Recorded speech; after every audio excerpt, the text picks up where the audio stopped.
Let's go to, okay, thank you for the reminder. This is recording is starting. That's funny.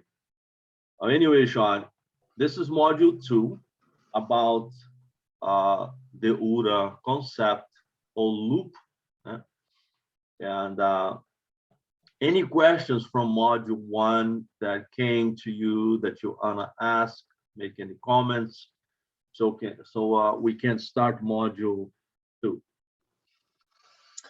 No, I think all of the research and the literature that you gave me, I just need to unpack that for a series of decades, and then you know, then it'll be incorporated into my everyday life. But I think as far as questions that I have on it, I think I have a, you know, in all seriousness, I think I have an understanding of what you want to tell me. The one that I really think I need to look at a little bit more is the meta model. I think I need to do a little bit more research on that. Yeah, meta model is great, especially if you one day, which I advise you, encourage you to have that as a goal, right?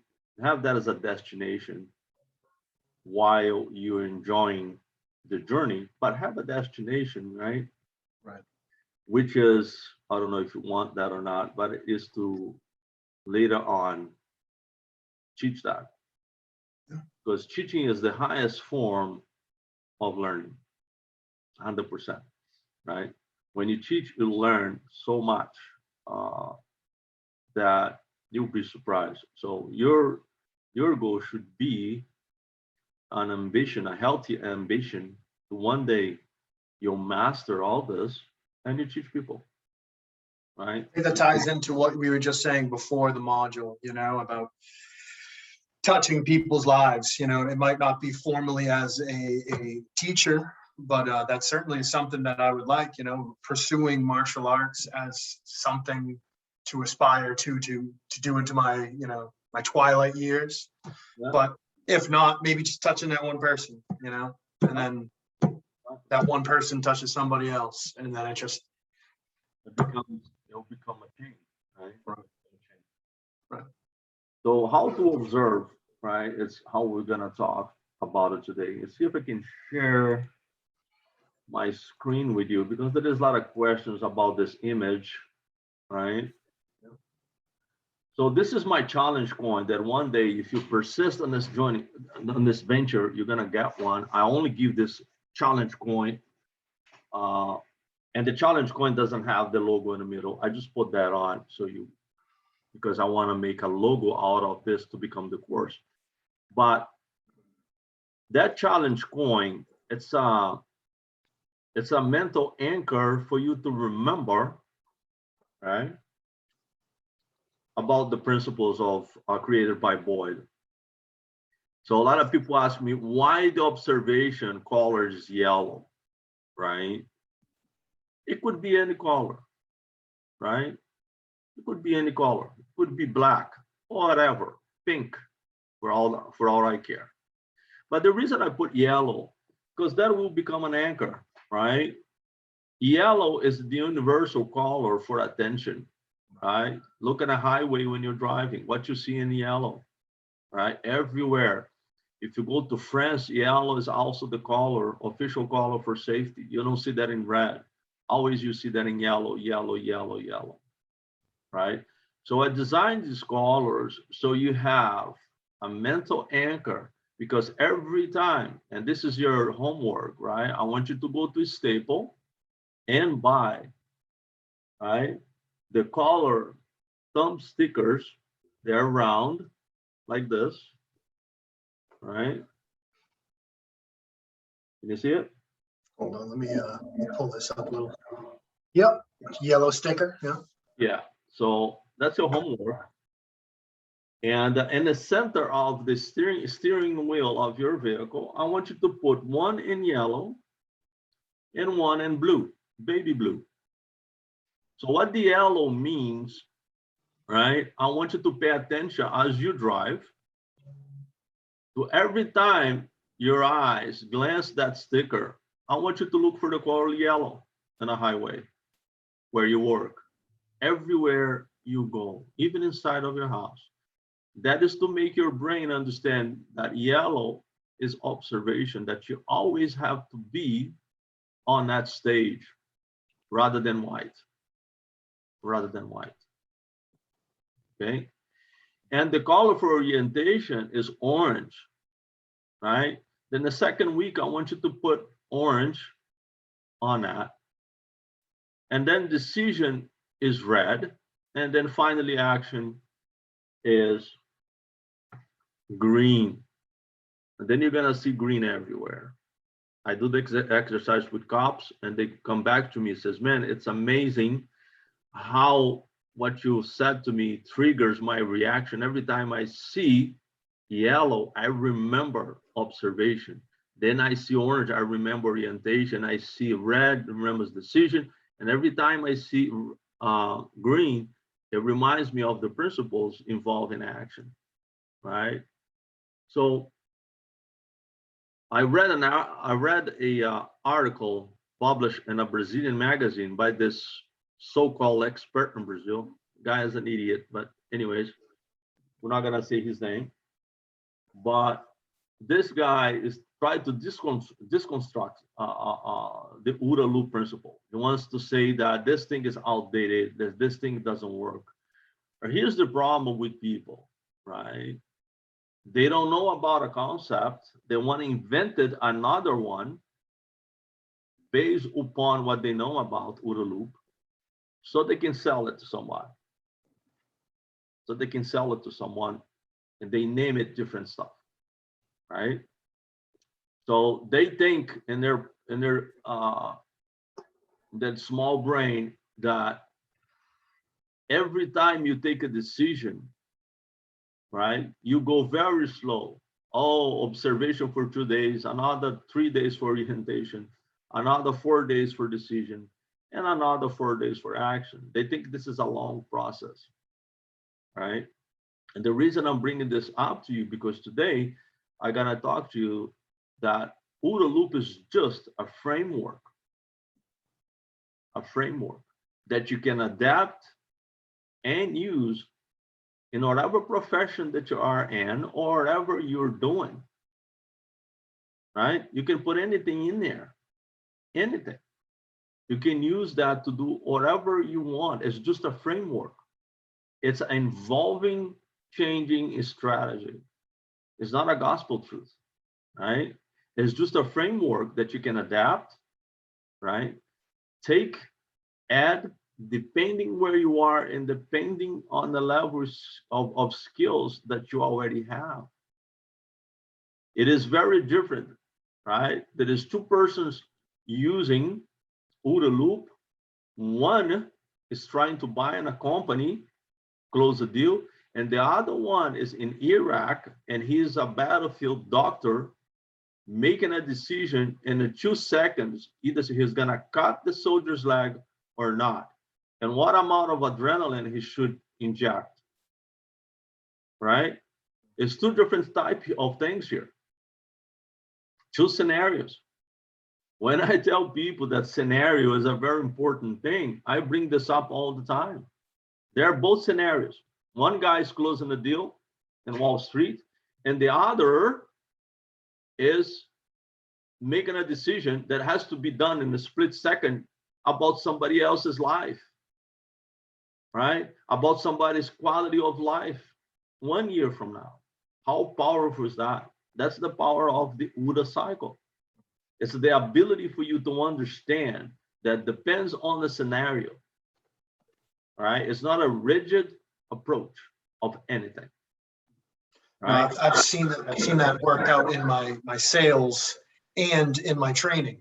You know, two completely different scenarios, but I can see how that the OODA Loop, you know, how it plays out. And when I'm aware of it, and when I try to consciously go through, you know, orientation, observation, orientation, decision, okay, and action, the end result usually is a little bit more crisp than if I just go off instinct. Yeah, you wanna learn how critical is to understand this principle because talking is easy, right?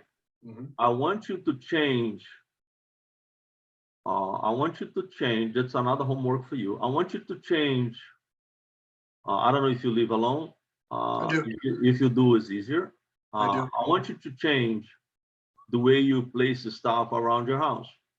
The stuff that you do habitually, where you put your keys when you come home, the trash can. I want you to change that to a place that's difficult to get, right? I want you Okay. to change the position of some furniture that you go to every day, right? And you're gonna see it. How how powerful habits are. And if you Okay. not have a critical thinking, you have the trash in your hand. And sure enough, because you didn't orient yourself properly or observe properly, you go to the spot that the trash can no longer is. Mhm. And then it says, oh shit, I changed it to my left. And then finally you go there. You want a proof of that? If you drive cars your whole life in Brazil, you drive a 5-speed, right? You get in the United States, you buy an automatic, your foot will reach for the clutch all the time, right? So when I do those metaphors and explain it to people, they understand me because intellectually some people don't grasp it when you tell them sometimes. They think it's sci-fi fiction. So the critical thinking or OODA loop is before you move your body to the left, to the right, front, or back, you ask yourself, that's part of observation, what is the trash can? Your brain will tell you. You changed it yesterday, you put it to the left and next to the fridge. And then you orient yourself, right? Orientation to the trash bag, to the trash can that's on your left because you changed it yesterday. Because you are in an automatic stage before that, right? That's why human brains get old because people get too comfortable doing stuff because the brain doesn't have any challenge and it start to deteriorate, right? Just like your biceps, same thing, right? So these small exercises, right? Like the stickers, the stickers on the steering wheel, the stickers I put on above the key lock every time I open my door to exit my house, every time I put my key in there to open it up or to close my door when I'm leaving or where I'm coming back home. There is 2 stickers there, right? A yellow first and the bottom I have a blue one. The yellow one, pay attention, look around you, right? The blue, it tells me breathe. That's what it means, right? When I'm leaving, when I open that door, I have a critical thinking. That's what saved my life in Brazil many times of ambush, right? Right, should I look first? To the left, to the right, in front of me, what I have in front of me, what I have. What is my baseline to the left? What is my baseline to the right? What is my baseline to the front? What is normal? What is abnormal? Right? And then I leave. Go to my car, right? What is the baseline? What type of cars I have on the street? Plates, right? The stickers, is it the same car or not? What is strange about this place? What is above or below the normal C line, right? What is the baseline? What is disturbing the baseline? There is any addition? Is there something that's missing, right? So the reason I put colors in there, Sean, is so you can have a dialogue with yourself. That internal dialogue is very important, right? Just like when I taught you to say, not yet, these colors, every time you see green, you talk to yourself. The action is green because it is an optimal result from a good observation or a deliberate observation, followed by unbiased orientation, followed by a good decision-making process. That's the reason action is green. If it is red, it's still a decision, but it's not good for you. That's the reason I put red in there. Let's take you back something that you know since you're a kid. Street lights, right? Stop signs, right? You stop your car, right? You saw the red, right? What you do? What most people, sane people do? You stop your car. You stop your car, right? What is the yellow light that comes before? What the yellow light tells you? Caution. Caution, observe. But then you are in green, you're looking right, you're looking back, you look at your rear view mirror, you know who's left, you know who's right, depending on the street you are. And then the lights change to green. What should you do? You make that action and go. Right. No, you have to come back to yellow. You have to come back to an observation, because there are a lot of morons that don't know, do not pay attention. They are in white states, they're crossing. And even though you should go, the color is green, you always have to be in observation. I get people all the time. They'll have the same answer as you did. Oh, I should go. No, you don't. Always on back, because that's why it's a loop. Right? You always like this, right? That's why we call it, that's the genius of O.O.D.A, because you always on loop. So if the lights change to green, sure, you can go, but always be in observation state, because there is a moron on the cell phone, right? Texting, that is just coming at 60 miles an hour. Right? But you're screaming, saying, it was my turn. It was my turn. The light was green. The light was green. And that, by the way, is in hell. Why are you talking to the man there, right? What are you doing here? So young. Well, because I didn't pay attention. Josh is saying that I always have to observe. It was my turn, so I just went without making any further observation. I just assumed that I had good intel and I made a good decision. So observation, that's a state that you have to be in all the time, 100% of the time, even though, right? Even though you, right, think that's the time to go. And every time, everything that you are doing, right? Even when you are at the lights and the lights are green, somebody else's that's right in front of you, that's also very good with this stuff, they're all watching you. You become their observation. You are inside of their loop, because they're thinking the same thing. Is this idiot looking at the lights at all? Right? What about the guy behind me? Is he paying attention? Right? So if you think like that, right, being proactive, you escape of a lot of stuff that if you didn't pay attention, you've been involved in yourself, and you see that on a highway all the time, right? When you drive in a highway, there's 3 lanes, right? Which lane should you drive? The lane in the middle, the lane on the right, or the lane on the left?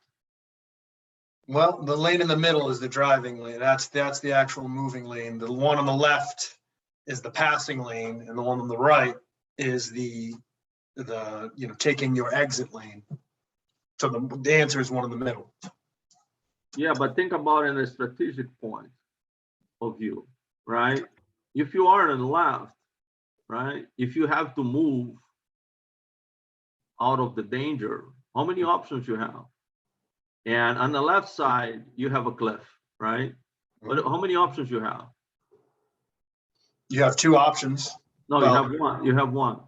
Right? You're on the far left. Yeah. Okay. Yeah. Yeah, you can only go right on that at that point. You can't Yeah, go but what left. happens if the right has got a back-to-back traffic? Well, then you're gonna get into an accident probably. Exactly. So this is a critical thinking. So people don't think about that.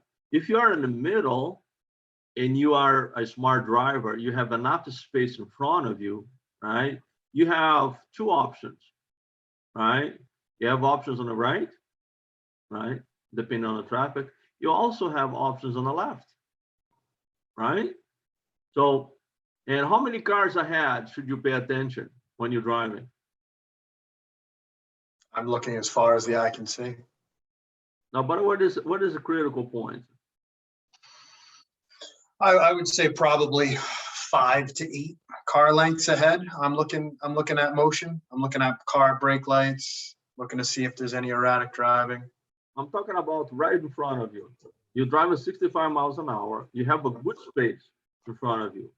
Mhm. You have the car that you are behind, and then you have the car that's in front of the car that you are behind of, and then you have the other car that's in front of the car behind right in front of the car that you are behind. Mhm. Right? A little confusion, but can you see my picture? I can. Okay. So which car did you pay attention the most? Probably the one that's in the third car that you're talking about, because that one sets the tone and that chain reaction. Yeah, you're gonna pay attention on red, right? Decisions. So look at the brake line, right? Look at the brake lights, right?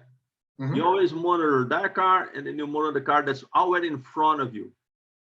Those two cars, because if the third car hits the brake, there is a delay. Even if the guy behind him is very good, there is a delay because your brain has to receive the message and send signals to the leg muscles to press the brake. You have that delay. And then you have the car that's right in front of you that's on a cell phone, right? That don't see it, the brake light's gone, right? And you drive too close, Sean. Sounds familiar?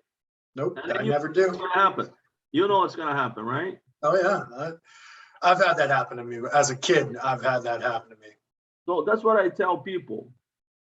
The key to avoid to get yourself into the fray is to be proactive. It's not to be there to begin with. And you do that by practicing in a mundane situation like a traffic. That's what it is, right? And then you're gonna see, it's gonna open it up your eyes. It's gonna open your eyes up to so many things. You're gonna say, holy shit, I never saw that around me before. Because right now you're blind. As you apply this OODA Loop concept to your daily life, following what I'm saying to you, you're gonna see them appear. Start to pay attention to people on traffic, what they're doing, right in front of you, right? If you choose the color yellow, which is you're gonna do for a week, you're gonna see it, right? You're gonna see it everywhere. It's gonna remind you, hey, stop daydreaming. Stop daydreaming. Stop daydreaming. Pay attention, pay attention, pay attention. It talks to you all the time. Then you're gonna see all of them. Right? You're gonna see orange, you're gonna see decision. You're gonna see the form of colors of the cars, sticker. You're gonna see yellow in a little dot in the car, right? So your eyes open. You know, I tell people all the time that doesn't have the brain to understand what I'm saying. I said, do you remember when you bought your green car? Yeah, I remember. I start to see green cars in the same brain everywhere. I says, holy shit, everybody has the same car. No, they're already there for a long time. You just didn't perceive it because you never had a green car, right? So they start to see it. Hey, that's a car that looks just like mine. Oh, that's a car. It looks like just mine. No, they're already there. You never saw it because your brain was not aware of it. So OODA Loop, it changes your mindset to be aware of the stuff that The non-professional can't see it. Right? People are oblivious to the danger until the danger happens.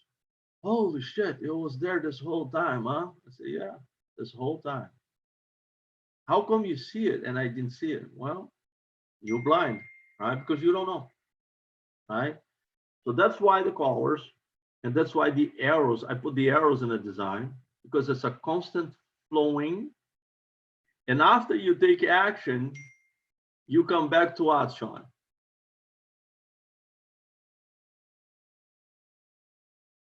You come back to the observation. Well, you have to pause there if you can, right? For evaluation of your strategy. If it is a strategy that you apply in a business settings, for example, right? If you're using that in a group of people, right? The Navy SEALs do that, the Rangers, the Army. That's what they call debriefing, right? Hey, let's take a look. What did we did wrong in observation? Somebody says, well, we failed to observe this. What about orientation? Oh, we failed here and here. What about decisions? Well, we failed here and here. What about the action? Oh, we did this and this and this correct, and this one we failed. Okay, let's change the approach. And the loop starts all over again, right? Absolutely. So, When I pull up to a customer's house, the first thing I do is I observe how their lawns are well manicured, maintained, if their house is in, disarray, if they've done any repairs to the house, because it doesn't matter what I tell them, if they're not the type that repairs their house, they don't give a shit about what I say. So I have to tailor my sales technique to either a practical or preventative, or any number of different sales techniques I have. But I have to start with observation before I even get out of my vehicle, my van. I'm looking at something. yeah. Or like when I'm fighting, the same thing. Like I tend to want to look at my training partners before I get into a sparring match with them, just so I can see how they move, if they're reactive, if they're a bull, if they have heavy guards, if they want to, take me down, and all that shit. Mm-hmm. Yeah, that is correct. That is correct. So when I do the OODA Loop courses, I did one in South Carolina. So I took a bunch of civilians and cops to a field work, right? So I took them to Walmart, right? Says, what are we doing at Walmart? I says, I want you to take a trip around the parking lot in groups, and I put them in groups, right? With the leader on that group. And I want you to observe the cars that's already parked there. And I want you to write it down what you notice. And I want you to write it down what you notice on those cars. I want you to find any cars that have a weapon in there. He says, what do you mean? I says, just look at the stickers, the bumpy stickers everywhere, right? And they come back to me with the pictures, cell phone pictures, and it was an amazing experience for them, because they said, well, we never noticed that. I said, okay, that's fine. So NRA stickers, right? USCCA stickers, right? Don't tread on me stickers, all that. I says, I bet you, because they found like 25 cars with those stickers, right? I says, I bet you at least one of those cars, you could get a weapon out of it. That's observation. And any bad guy that looking for a weapon that's not tied to his name could break in one of those cars and grab that weapon. And one of the wise ass that was with us, he says, well, what's the lesson of this whole thing? I said, well, since you didn't get it, don't put any stickers on your fucking car. Advertising. Exactly. So people see my car, they don't see one sticker, no one that will tell you, oh, send a message to you that I have a weapon on myself or on my car, right? So that's part of observation. People are observing you, right? So it is Can you see my screen? I can. So, Unprepared, prepared, ready to take action, into action. Yep. so can you see the traffic lights there? Yep. Observation, orientation, decision, and action. Yep. So the reason I put the lights there is because that is a mental anchor. So every time you stop, from now on, every time you stop, you're gonna remember this. So I want you to visualize that. Yeah, I don't know if you understand what I say with mental anchor. Your brain works with images, no matter if you believe it or not. It doesn't work with words, it works with images, and it stays there forever. And if you attach anything to those images, right, it will stay there forever, right? So on the right side of the screen, you're gonna see unprepared, prepared, ready to take action, into the action. So your homework is to research the Cooper color code. So write that down. Was the next feedback there.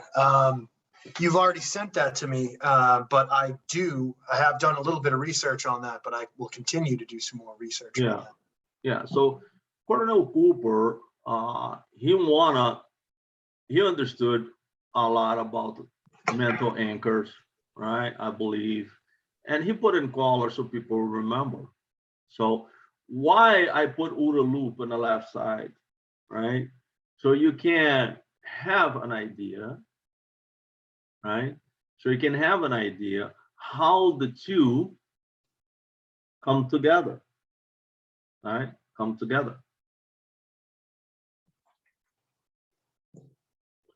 So if you look at observation, which is the module we're doing right now, and if you look at yellow at Colonel Cooper color code to the right, they are the same color. That's the reason. I've done that on purpose, right? Observation, are you prepared? White, which is unprepared, is the people that doesn't have any idea what's going on, right? We call them the sheep. They have no idea where they are. Where is your mind, right? Where is your legs? What is your hands? They have no idea. You see them everywhere, right? Walking the street, looking at the cell phone. You see them running with headphones on, right? Looking down on their cell phones, buried in their cell phones, and they don't know what's going on. So they are what we call the white state. But let's take a look here in one thing, right? What happened, right? What happened with someone that's unprepared, doesn't know anything, don't have any skills, right? What happened when they find themselves in a very, very stressful situation? They panic. Huh? They panic. Right, the answer is right there, right? That's why the United States Marine add the color black into the Cooper's color code. They didn't have the black before. So the black represents panic, anxiety, right? Because if I tell you, Sean, hey, here's a 747, whatever airplane is, it could be just a little Cessna, all right? Here, you're gonna take the wheel, I'm gonna go for a nap in the back. You're gonna freak the shit out, right? It says, man, I don't know how to pilot this thing, even though you can say yet, but you just don't know, right? You're gonna freak out. I'm kind of wild, man. I'd try it. Right? It's crazy because your brain is gonna tell you, Sean, we don't have any files for this. Right? No mental anchor to attach to saying, hey, I'm confident enough that I can fly this Cessna and not kill myself. You don't have no files, right? But if you said that to a pilot, he said, sure, right? There is no anxiety, there is no panic, right? Prepared is the person who leaves their house with a deliberate, right? Deliberate observation. They are prepared. They're looking around and they have the know-how. Because here's the difference. It doesn't matter how attentive, how much awareness you have, if you don't know what you're looking for. How to look for the threat indicators, and then we talk about that last module. You don't know. You're gonna see it. You're gonna see a couple of cars on your street that doesn't belong there, but because you don't know your baseline, even though you live in there for 10 years, for you it's normal.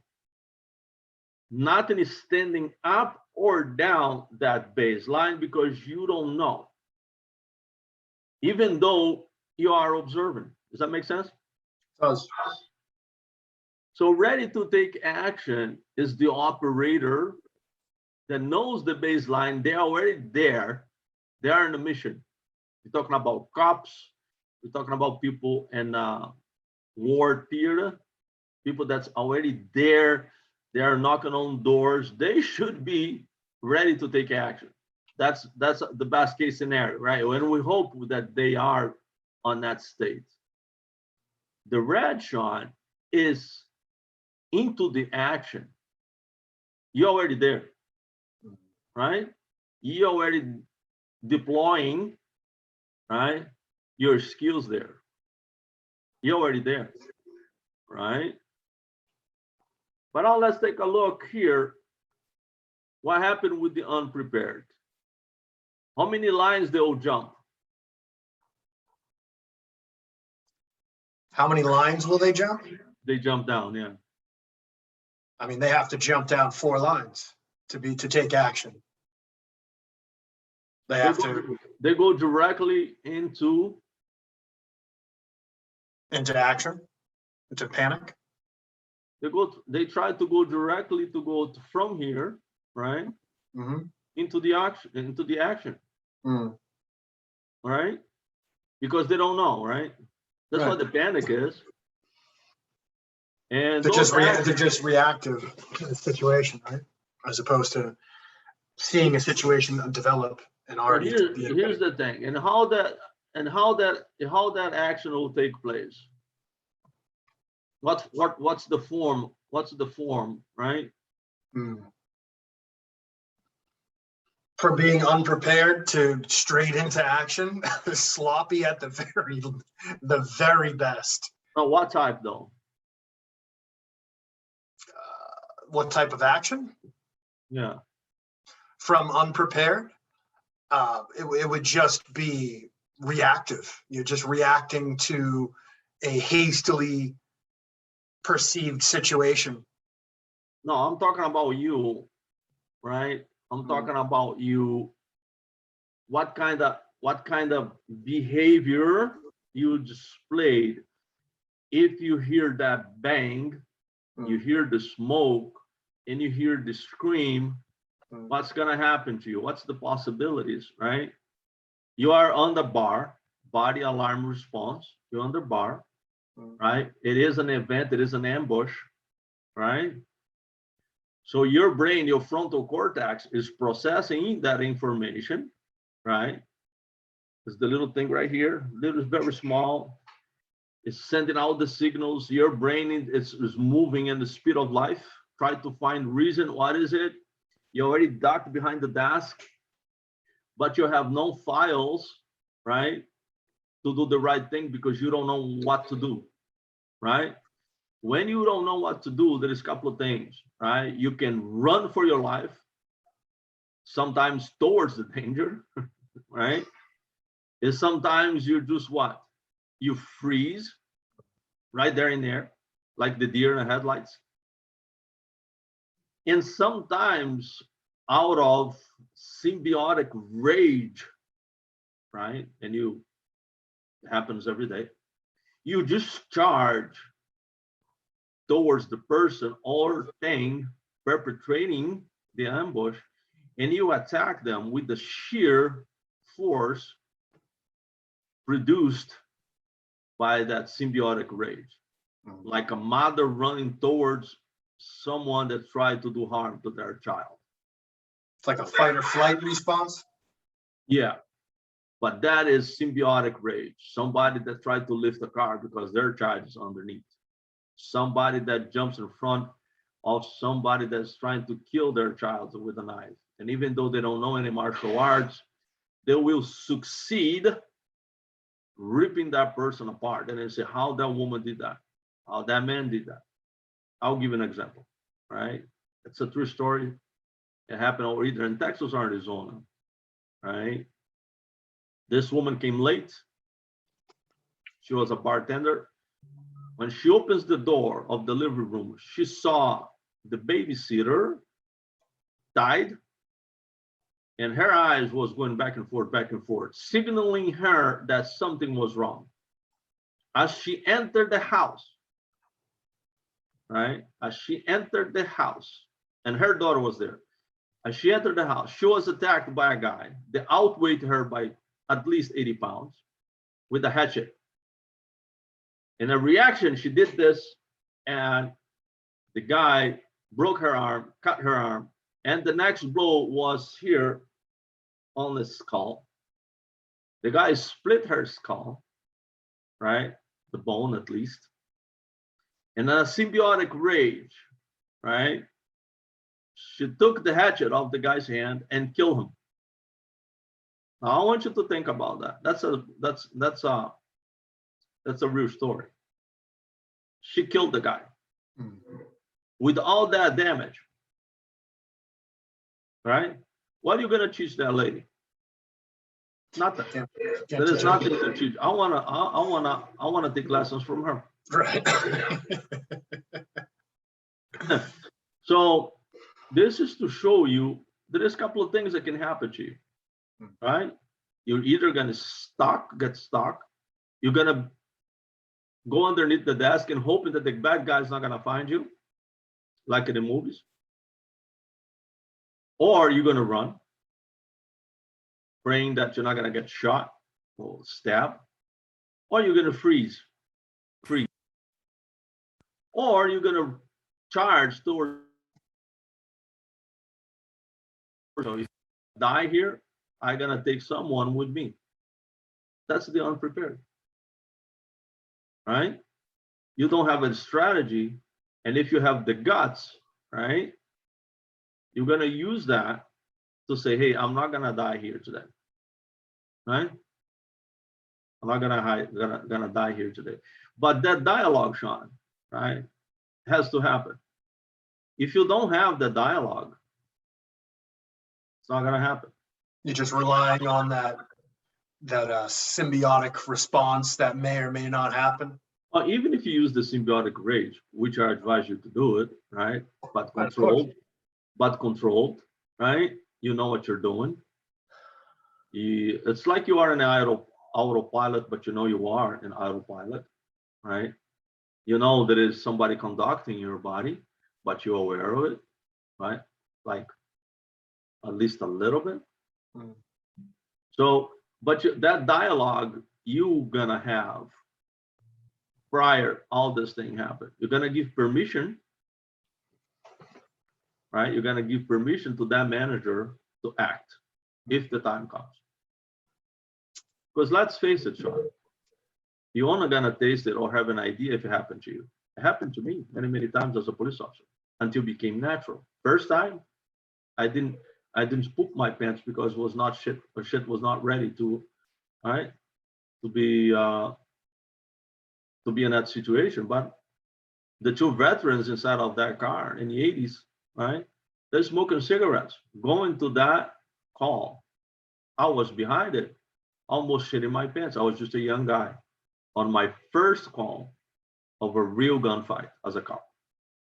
The two veterans, they look behind me and says, hey, new guy, fucking new guy, right? Are you scared? And they're smoking cigarettes, for Christ's sake.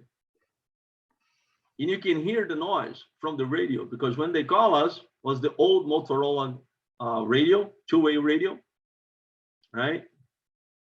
And they told them what it was. There's a shootout between two rival gangs, drug gangs, right? This is they're heavily armed, they're using, you know, AR-15s, blah, blah, blah.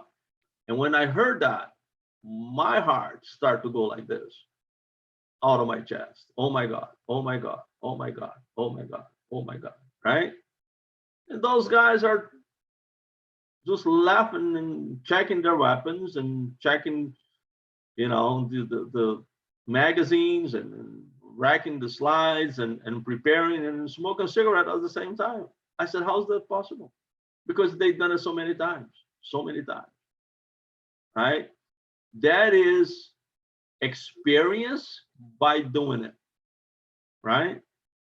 They didn't have a framework to give it to me, right? They could not explain it to me, intellectually teach me, but they told me this. They said, listen, kid, this is your first time. It happened to all of us. And second time, third time, then you'll be okay. If you survive. Yeah, of course, right? So I didn't have the framework, I wish I had back then, but I got the experience of two guys telling me, hey, you do this, you do that, you do this, you do that, you survive, right? And then I asked myself, hey, I'll have to learn, I'm gonna get ahead of the curve here. I have to learn something, right? And since in the early days of my career, I was curious, what happens to the human body? Why I'm feeling this effects on my body? What is it? So I had those questions, right? I want to know why. I want to know the butterfly effects on my stomach. Why my knees are weak? Why is that? Am I a coward? Right? Why I'm feeling this? Right? So then I started to read about BAR, which stands for Body, right, Response Alarm System, right? The amygdala. I started to doing research about the frontal cortex, how it works, how we see and how we react to those pictures, right? That's happening around you. And then I said, right? Now I know why. And then more research, more training. Then you understand, you start to comprehend what's going on with you. But most people don't know that, right? And then jump from unprepared into the fray and hoping that everything's going to be fine, right? So the reason we're studying OODA Loop and the reason we're going to spend a lot of time on observation is exactly to see, to have a plan. And then if you have to do this really fast, Sean, this whole thing really fast, we're gonna show you, I'm gonna show you how to, right?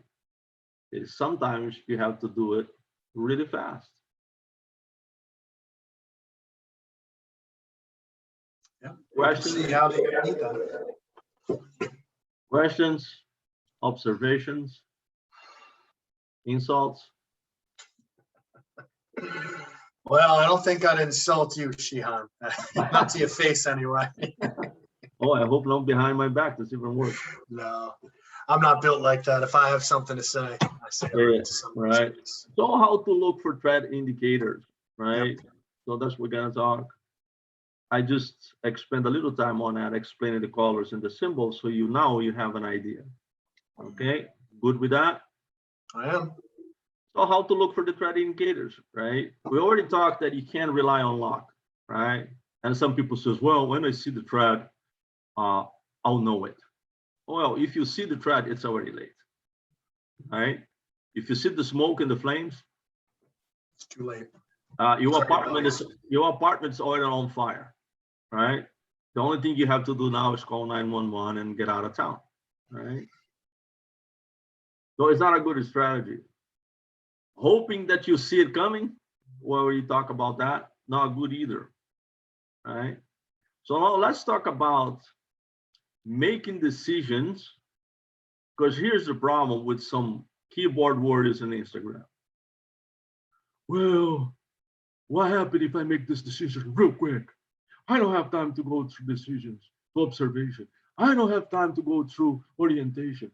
I don't have time to go to decision and go to action because I am already there, Josh. I'll say, okay, calm down, Francis, right? Let's talk about that. So I want you to write it down, this word here. I want you to do research on that. I want you to write this word, heuristic. Heuristic,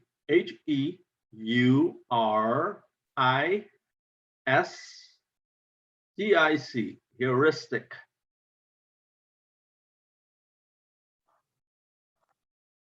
Heuristic. Yeah. Okay. Right. Yeah. It's even more beautiful with my accent, right? It's a big buzz word, right? Fancy people like to say buzzwords because it makes them look very smart and intelligent. Sensationalized. So, heuristic. heuristic, right? This guy's very smart. So it is a fancy word that you're making decisions really, really fast. Mm. When you have limited time and when you have little or almost close to none for info, right? What are you gonna do? Make a heuristic decision. It's a hasty. Hasty is another buzzword that people love to use, and some people say, "What the hell is hasty?" Let's go to Father Google to find what hasty is, right? So when you have no time, Sean, the OODA loop is spinning at 300 miles an hour, and there is a guy behind me driving a car at 300 miles an hour. Should I go left or right? Should I keep straight? Whatever you do, you better do fast. The cycle continues, right? Observation, orientation, decision, and action, still the same. Different speeds though, right? But it's still the same for the people that criticize Mr. Boyd's approach. So it is a doctor, right? A battlefield doctor in Fallujah with Mr. Olson, right? Bringing back, his people bringing him back with one leg hanging by the skin. Half of his face is blue, was blue by a grenade. One leg, another leg is missing. And what are you gonna do? Here you go, doc. So he has to go through a very fast decision. And what this doctor have, Sean, then you and I don't have to make that decision, that heuristic decision right away. Experience in the battlefield with such injuries. Is that fair to say that that guy had to make that decision a few times? Sure. Right? Yeah, the experience. Otherwise you haven't been there, right? Right. You don't put a rookie in there because the rookie's going to look at that mass, is going to. He's going to throw out his book real quick and be like, all right, hold on here. Let me get to that page. Well, let's go back to the previous screenshot that I shared with you, right? He'll jump from white to black. To black. He'll go to black because he's going to go, holy shit. Or should I stay? Or should I go? Remember the song? So it's going to be playing. He's like, it's definitely going to be trouble. Right? And if he doesn't act quick, it's going to be double. It's going to be double. So he's saying, holy shit. But right behind him, there is a guy that's been there for many, many times. It says, hey, half cc of adrenaline, half cc of noradrenaline, half cc or whatever is applicable, right? Yep. Done. Cut the leg, right? Done. Cauterize it, whatever the hell you got to do. Whatever. I'm not a doctor, so good luck with that if I was there, right? So it looks nice. It looks easy. It looks easy. But that guy went from observation to action right in front of you, and you had no idea how he did it, do you? Because of his profound knowledge of answer. You went through the personal module. His profound knowledge of the situation. Baseline. His experience. His baseline. Right. Never forget that word. He had a baseline, similar situation happened. So here's a gift for you. His knowledge and his baseline is so profound that he doesn't need to get stuck, right, in one of these, right? And then the people that criticize Boyd go like this. Blah, blah, blah, blah, blah, blah, blah, blah, blah. Oh, I never thought about that. Oh yeah, right? Because they were already ready to act. They were essentially into action. Like you said, you don't have to grab a book. Hold on a second. Let me look in chapter 7. Refuse, bleeding, missing a leg, right? So you don't have to do that because you have a profound knowledge of your baseline. It is your 4th or 5th tour in Iraq. You know it. How I saw that in my own life, right? My professional life. And to this day, I still amazed by the proficiency of those ER doctors. You want to see OODA Loop 101? Go to Brazil or go to California, San Francisco, big cities, LA, Boston, Chicago, ER doctor, and spend the night there. You're going to see OODA Loop working. Heuristic and hasty. Real quick. And those doctors, those ER doctors, they are gods. It's amazing the velocity they work. I saw it happen. The doctors in Brazil, Sean, they're very good because of it. They send you to ER to observe your first year. Some good hospitals do that. And it is very, very dangerous because not only you need speed, right? Your observation, taking notes has to be there as well. It takes a lot of your brain. I know this because back in the day, the police, we didn't have the first responders like we have here in the United States and like we have now in Brazil. I don't know if anybody told you, Brazil in the 80s, us, the police, was the first responders to anything. Here I am, 1 o'clock in the morning, right? Recovering body parts of the highway, putting together, right? Calling the funeral home to come back to the scene, to come to the scene, right? To help me put those body parts inside of an aluminum coffin, right? If that person was deceased. And if he was in a bad shape, right? I'm putting that person inside of a police car and driving that person to the hospital. Think of that for a minute. No gloves, no mask, nothing. In the 80s, the beginning of the AIDS pandemic. Look at here. That was my gloves. Bare hands. Today I look back. I says, man, I'm a lucky son of a bitch. How the hell are you alive with no, pathogens? All my friends, right?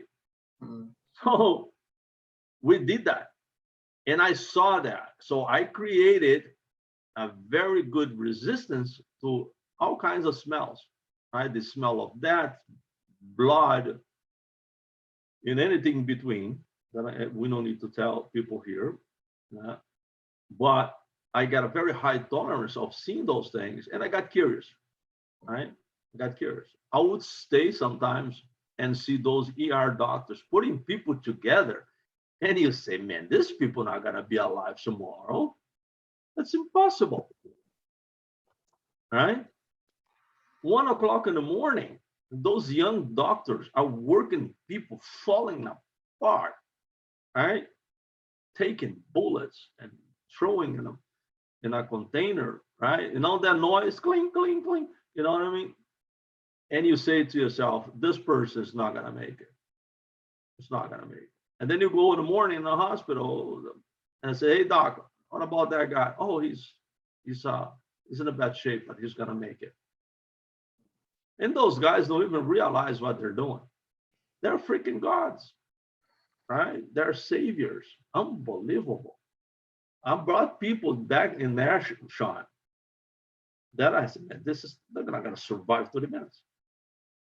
And those guys, man, they're yelling orders to the nurses. Bring this, bring that, bring that. How do you memorize that crap? How do you know? Because they have an extensive baseline. Baseline. Amazing.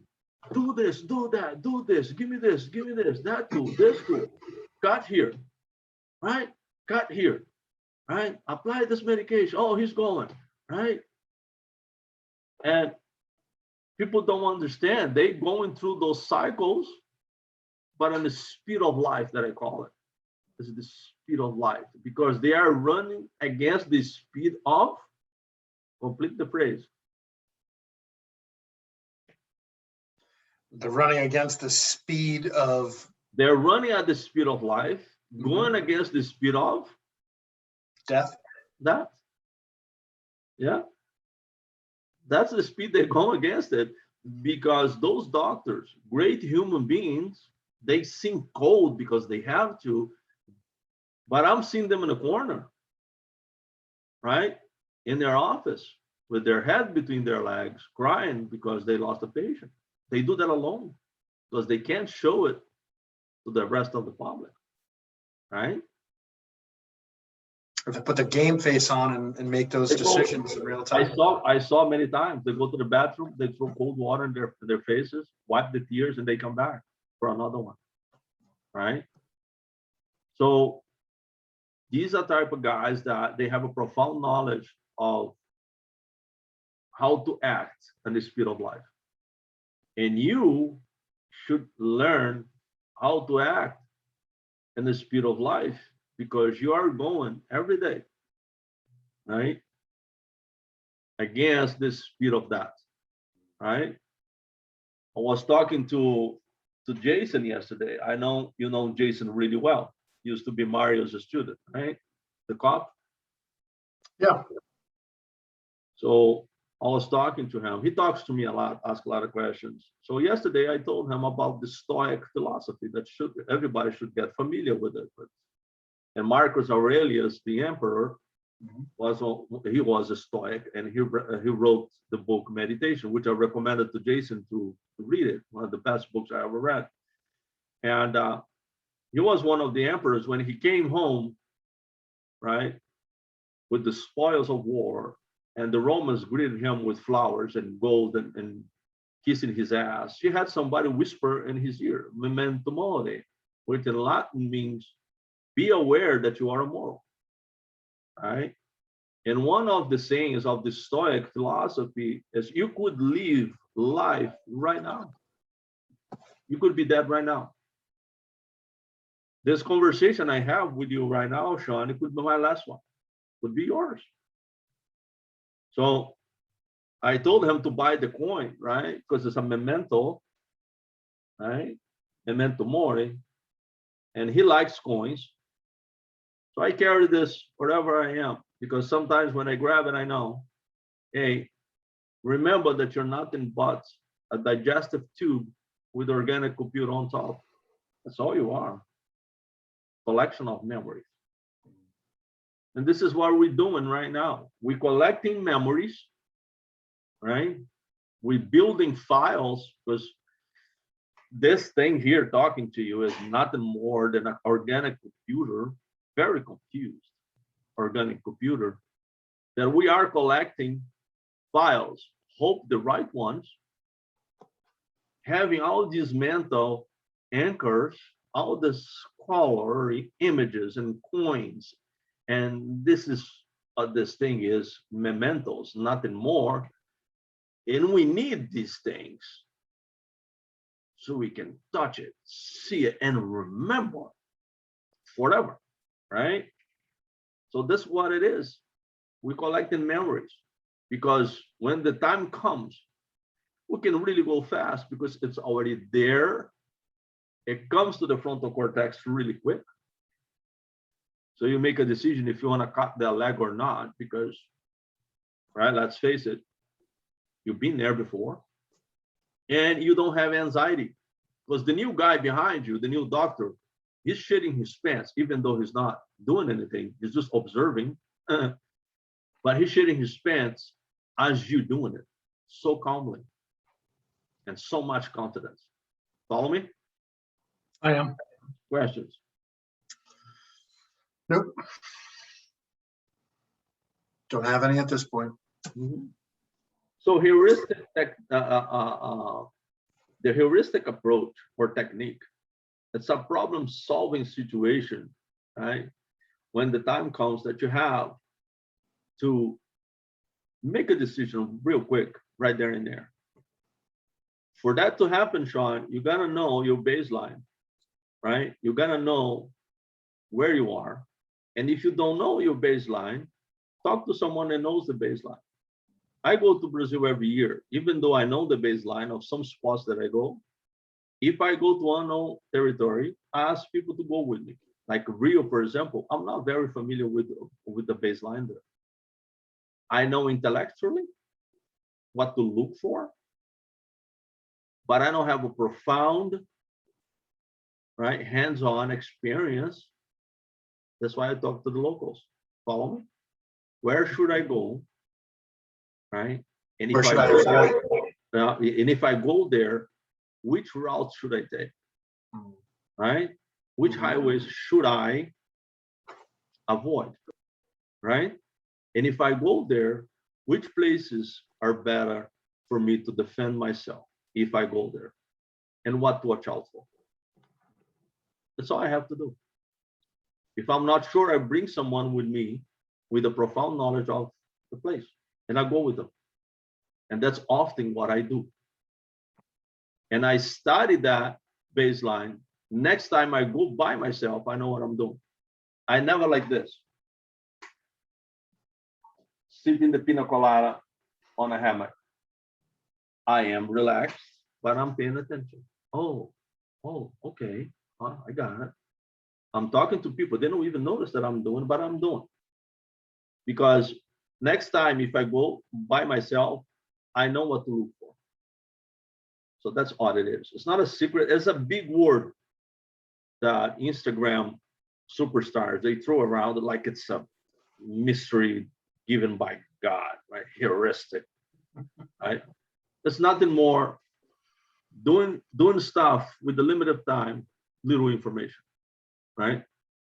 You made a quick observation and said, hey, shit's going down like this. Let's do it. Let's go and do what we have to do, right? And you do that. I know I'm repeating myself, but I want you to stuck with you, right? By absorbing whatever you have to absorb and observe and doing a great observation. What is normal? What's not normal, right? Trace that baseline, right? You know what it is that's going on, and whatever is missing, right? Whatever is adding to that baseline, it is your anomalies, right? And once you pinpoint the anomaly, you can make the decision and then take action, right? If you know that upfront, okay? You know anything that doesn't belong there, right? It could be things, it could be people, right? And how do you know that person doesn't belong there, right? By observing their behaviors, right?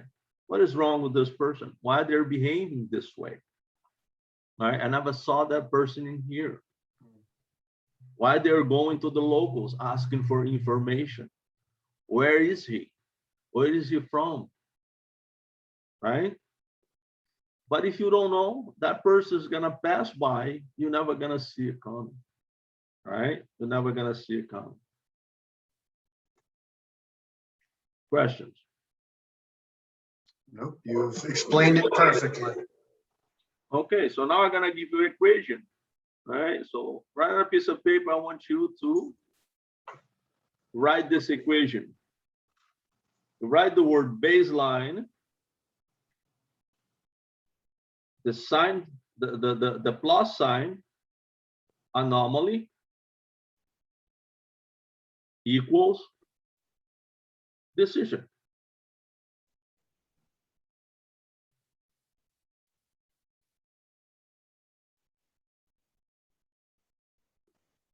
Baseline plus anomaly equals decision. Yeah. If you look at that way, it's very simple, isn't it?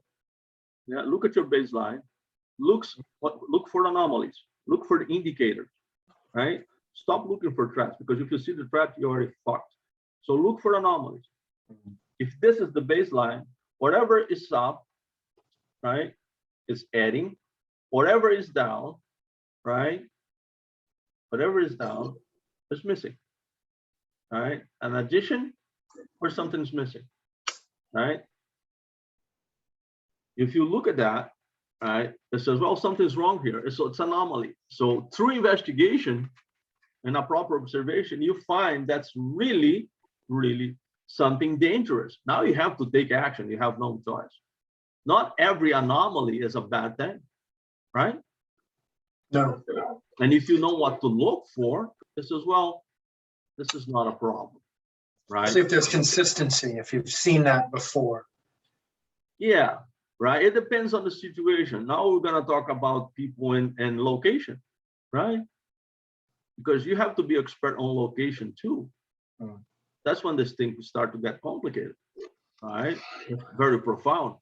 When people think the OODA loop is something simple, it's not. It's very complex stuff, right? So I want you to have this ingrained in your brain that baseline is nothing more, right? Every normal thing about your environment, right? Not only where you live, let's call that a home base. You work environment, you have to know your baseline there as well. Location, location, location. Whatever is common, what is common there? What's very common that should happen every day, right? And that is your baseline, right? What should happen every day there? What is common? That's your baseline, right? What is common? I'm in various locations. Roxbury some days, other days I'm in Chestnut Hill, you know? Yeah. So that will be the environment, right? That will be the environment. But your home base and the place that you're working, it's your home base. Take a look around, right? Take a look around. I do. Take notes. So how can we establish the baseline for? So number one, I want you to write this down. We can establish this baseline for, number one, individual people, groups of people, number two. Number three is small confined areas. Let me know if you're behind or not. So individuals, groups of people, and what was three? Small confined areas.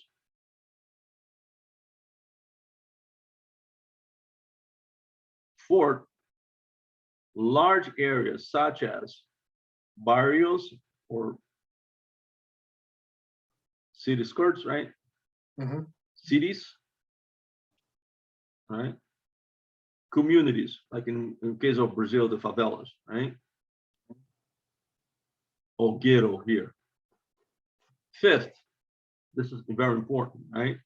For bodyguards or protection people. Events. There Hold on are 1 second. My pen's dying on me. Hold on. Let me grab another pen.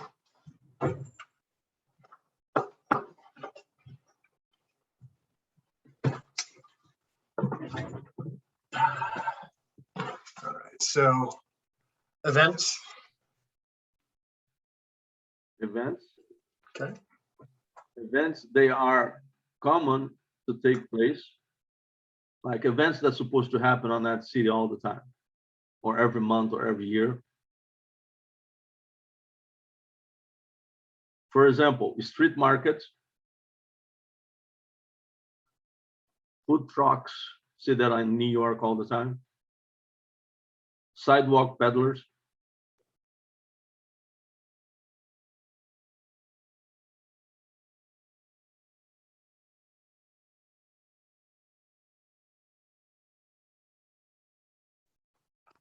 so let's talk number one, Sean. Okay. Right? Individual people, right? I want to take you to a very, very common place, which is if you travel, which I'm sure you have done by air. So tell me one area of the airport that you hated the most when you fly. The area that I hated the most was the corral going into the, you know, the metal detectors and all of that. The TSA, where you go to actually, you know, you pass through and you have, you know, you're in a straight line and you put all of your things in your pocket and then they wand you and all that stuff. That's the place I hated the Okay, most. so let me ask you a question. By using observation, what kind of environment is that? What kind of behavior that the people from TSA display? Aloof. They really didn't care. They were just kind of going through the No, motions. what kind of behavior towards you? Oh, towards me, a little bit contemptuous, I would say. Dominance. So don't forget this class, right? This cluster, the word cluster of behaviors. Their cluster of behaviors dominance. They have to, right? If you don't believe me, tell them you're not gonna take your shoes. You're not gonna take. Then you're gonna see it. They really go upon you, descend upon you with that dominance, right? In a few seconds, you'll be arrested. So that's dominant, very dominant. And people are there, they're very, what clusters those people belong to? The people that pass in there with their families, with their luggage. And, what is the cluster they belong to? How they feel? The class that they belong to, like socially, Cluster behavior. Cluster. Okay. What behavior they display? I'll help you. Submissive. Yeah. Submissive. One of them. I'm not saying that's one. I'm giving you tools, right? Is that submissive? Is that comfortable? Uncomfortable? Or dominant? I would say uncomfortable, submissive. Exactly. So once you know, right, what cluster people belong to, you're gonna be able to see if they are an anomaly or not. I'm just give you a huge gold nugget, right? If you are an observer there watching people, if you one passenger that's supposed to go through that line is displaying, right? Is displaying a very, very very high rate of discomfort, right? Very high rate. The baseline is just discomfortable, submissive. Oh, I have to go to the shit again, but that's okay. So that's the baseline. It's very loud. It's also the environment, atmospheric. For people, we call it behavior. For the environment that you are in, because that's an anchor point, the atmospherics is loud, noisy. The behavior of the people going through is submissive and kind of discomfort because people that are doing that to them is an authority, right? And the people doing the checking, their behavior are dominant, very dominant, because they have the badge and they have the gun, right? That's your baseline shot. That's why I take people there.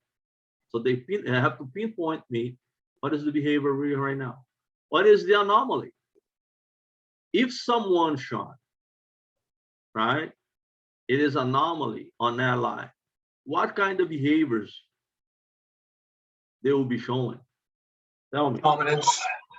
Huh? I would say dominance. If you're a passenger, to show dominance through. No, because they have to disguise that. Because if they show dominance, they're gonna be seen real quick. Think about that for a second. Okay, I'll help you. What happens if they have 3 pounds of cocaine on their bags? They're stupid enough to be there. What kind of behavior do you think they were displaying, and how can If they were a rookie, they're probably very uncomfortable. They're probably they'll be sweating. bullets. They'll be sweating bullets. You can see in their forehead, and they have the pacifying behavior. You know what the pacifying behavior is? Yeah, very compliant. Like I'll do anything you say, just get me through. No, the pacifying behavior is this. Because your brain is in panic, the frontal cortex is seeing it and telling you, hey, this is where you're gonna get arrested. This is where they're gonna find your freaking drugs, you idiot, and there is no place to run anymore. Because of the fight or flight response is triggered, and it's nothing you can do, the adrenaline is already in your bloodstream, and since you cannot do anything, your body makes you do this. Trying to pacify you like you're okay. It's called pacifying behavior. Okay. Right? Or you see people doing this. All women playing with their hair. Right? Pacing back and forth, side to side, shifting the weights. You can see that in Starbucks when people are waiting too much for the coffee. You can see that on the luggage checkpoint when people are waiting for their luggage. There is the anxiety there because they think their luggage will never arrive. The brain is telling them, oh, but the baseline on this crap is it's always they lose a luggage. It's gonna be mine. So the baseline there, jumping from checkpoints to luggage claim, is the baseline there, it's anxiety. It's common. You see people bouncing back and forth, looking on that hole. What is my luggage? Is that mine next? Is mine next? Is mine next? No, it's not. Oh, looks like mine. No, it's not. Holy shit, holy shit. And then they see the luggage. Hallelujah, right? It's got the rainbows in the back. It's got the a little thing saying that's there. So the brain recognized the luggage. I'm no longer in anxiety. Let's hug each other, right? So you see that. But if you're not an observer, you're not gonna see those signs. So in the luggage claim area, let's change to that scenario. What is the atmospherics on that luggage claim area? What is the baseline? Baseline is tense, I imagine. Like you're waiting, you're anxious, right? And let's use the language, right? I'm gonna use the language because now you're getting me confused because this is the first time I'm doing this. Right? You're gonna use the language, right? It's uncomfortable. It's uncomfortable. It's natural. That's the baseline. It's not a bad thing, it's just uncomfortable. Right? It is normal. People are uncomfortable because the baseline there for the people, the cluster is uncomfortable because they don't know if that baggage is the luggage is gonna show up or not. It's temporary. It's not a bad thing. It's not something that somebody's gonna die, but it's a little comfortable. You see people like this. You see people like this because they have another flight, right? And you see people doing pacified behaviors like that, waiting for the luggage, right? Some people back and forth, shifting their weights, waiting for that thing that they don't know is gonna show up or not. That's the people. What about the environment? What kind of environment is that? What's the atmospheric on that? Tense. Loud, noisy, right? Yeah. It's natural, right? And then if you are there with me doing a field study, who is the anomaly, if there is any? You No, for being no, you are observing. Who's Yeah. the anomaly? the anomaly would be the person who, Knowing what you know so Yeah. far, right? So if I just gave you the baseline. I just Sure. gave you the cluster. Who's the anomaly? the guy who's comfortable, confident, relaxed. Where is he? Where is he? Are we near the baggage claim? Are we near the You tell me. okay? It's been a little while since I've been to the airport, so it's No. Yeah, I just gave you the tool, right? And the reason I'm pressing this so I can make your brain works. You're observational. I want you to transport yourself to that luggage claim with me, and I'm testing you, right? And you see somebody right in the corner of their room, away from everybody. He doesn't look, he's not near the carousel, he's away from it. And his posture is not a comfortable posture. His posture is he is standing, legs shoulder apart, and he's displaying it a very, very awareness behaviors. He's looking side to side, he's watching his six, and he's observing people. Right? What kind of cluster he belongs to? So when you're saying cluster, I don't know how many clusters there are. So you gave me one. I just gave it to you a while ago, a couple of minutes ago, Right. pertaining to this conversation. Dominant. Dominant. Now he's aware. Is he a bad guy always? Maybe not. No. It could be a cop, right? Right. Do you know that thousands and thousands and thousands of dollars is lost every year in that area? Do you know how? No. Guys like that. They come in, they observe, they pick one luggage that's out of the carousel.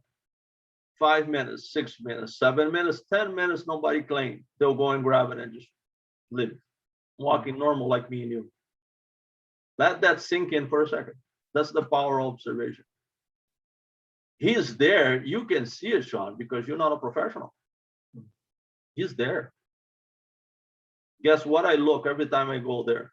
I'm looking at the motherfucker all the time. I know who they are. I don't confront them, but I know who they are. Some of them come to talk to me. Hey, sir, can I help you with your luggage? You know what I tell them? Get the fuck out of here. Oh, I'm sorry. They're gone. Happened a couple of times. They're doing the test to see who's the sucker. They go like this, sir, what time it is? Right? Sure. Can I have the time? Right? They lock eyes with people to see who's the sheep and who's the wolf, right? If they look at me, right, they know right away who I am because I asked them, can I help you? Right? This loud, right? I give them an alpha command. I show them my things so they know who they're dealing with. They'll back off. Oh, I'm sorry. I said, no problem. Right? Sometimes I go towards them to test them. Right? So, but you can't see them. Right? Have you been to a magic show? Magic trick show? Yeah. What does the magician do? Sleight of hand. He's redirecting your attention. He hypnotizes you. Yeah. Especially with talks and movement. And movement. Right? 99.9% of the people in this world, they live hypnotized. They are hypnotized. They are hypnotized by everything. And the bad guy, they try to hypnotize you with something, right? Because they are students of this craft. This is a craft, and they studied this. It's like me and you. So they can defeat you. So when you see a guy with a map, yes, sir, I'm not from Boston, but I'm supposed to go to this hotel here. Do you know where it is? You from here? And before you know it, Sean, you're telling the guy you're not from there. You give all the information you know, and you never know, right? How many people you think disappear as we speak, Sean? How many women will disappear on the face of the earth and people will never find them again? Probably many. Millions, right? Yeah. Go to a police station, Sean, like Boston. Look at the wall with the missing people flyers. CNN is not going to show you. You're not going to see that on the news. But millions and millions and millions of people disappear every day from airports. Because once you say that to that person, you don't know it. You're going to go grab your luggage and he's following you. The docile female by herself, first time in the city, right? Being followed by a predator, she doesn't even know it. And people think that happens just in movies, right? When I tell you the sheep is oblivious to everything, it's because they are, right? So you don't know who it is. The reason you study the OODA cycle is to be ahead, because you don't know how fast and where the predator is on his OODA loop stage, right? He's already seen you. So if you confuse him and make him go backwards and stuck on observation, he says, well, this guy, Sean, is too complicated, right? He seems like a bad motherfucker. He's got his head on a swivel, or either he's a cop or he's a guy just like me. So he will leave you alone. That's OODA Loop 101, right? He cannot move to orientation. He cannot move to decision, right? He cannot move to action because he is stuck on observation. He thinks you're a guy just like him, looking to rip people off or kill someone in there, or you're a cop, right? I lock eyes with guys in airports and they just shy away from me, right? They look me in the eye and I look right back and I can see their souls and they just try to make a conversation. Hi, how you doing? Happened yesterday in a coffee shop. The guy stare at me for 2 seconds and I went and I stare him right there in his eyes. I could see the veins. And he said to me, how you doing? I said, how you doing? And he shy away, right? You make a mistake. If you lock eyes with me, you're making a mistake because I'm gonna look right back at you, right? And he made eye contact, and I looked right back at him, and he felt very uncomfortable. And he said, "How you doing?" I said, "How you doing?" And still staring at him, and he shy away. Second time. I think that's a little dangerous to do in the hood, Bill. Huh? You don't think that's a little dangerous to do in like Roxbury or something like that? You see it, but you just made it easier, my point. You have to know your baseline, right? I knew exactly who it was, right? You don't want to stare at somebody, the guy stared at me. I just gave him back a message. But depend on the environment, right? You don't go to the Bronx and start staring people in the eye every time you see one, right? I don't just give them the look. You look back at them saying, I recognize you. I'm not shying away from you. I'm not causing a problem. Exactly. If you look down, Sean, you're just telling the guy you're a pussy. Yeah. You're an easy target. That's what you're telling him, right? You know the picture of the woman with the head down, the person underneath her armpit, walking really fast and looking down on the alley. Happens in the movies all the time. Happens every day more than you think. Why do you think a predator is going to think about that woman or guy? Easy mark. Right? What about the guy looking down? right? What about the guy looking with the chest up, right? Looking up, right? Looking left and right. What's the difference between this? Right? One's predator and one's prey. Well, one's aware and one's not. You see, the predators, they're very smart. Then they will not attack something that they're not sure. If that was untrue, lions would be attacking elephants on the jungle all the time. They know better. They know the really king of the jungle is not him, it's not the lion, it's the elephant. And the elephant, he doesn't kill every lion that he sees because he knows he can. He knows his baseline through DNA information and instinct. You just keep it on. But if the lion approaches, and it happened many times, stupid lions approach him, it's just one thing, wow, and you see pieces of lion flying all over the place, right? So the lion knows his baseline through information passed down to generations. It's ingrained on DNA, right? They know their baseline. They know that the elephant is too much to take. And the elephant knows that. He doesn't need to prove anything. But you see elephants, when they decide to go, baha on your ass, I mean, you're fucked, right?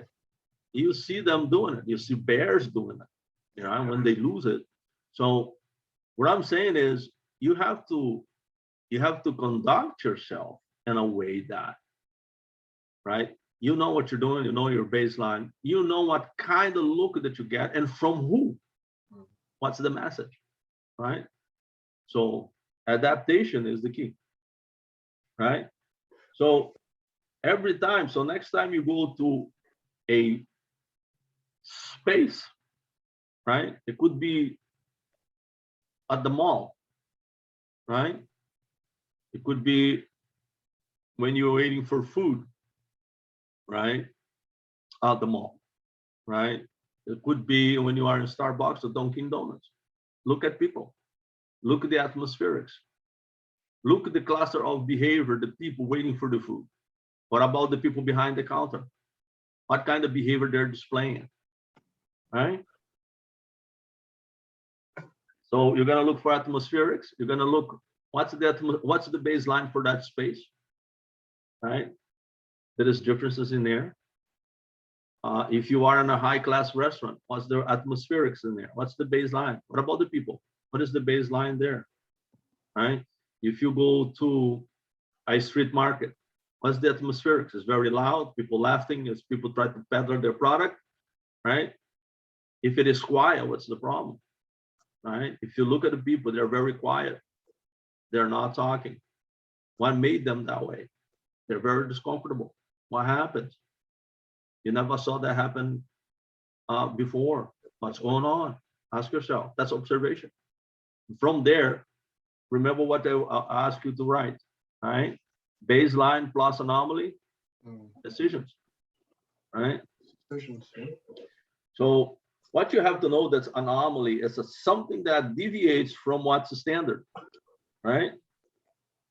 Normal or even expected on your baseline. If you go to a terminal to claim your luggage, there is nobody there, no one. And your airplane was full of passengers going to the same destination. What's happening? Why nobody's here, right? Why? Maybe you are in the wrong spot, maybe, right? Ask yourself those questions, right? If everybody's quiet in a place that should be noisy, the atmospheric is noisy, what's happening? Something is missing, right, of that baseline.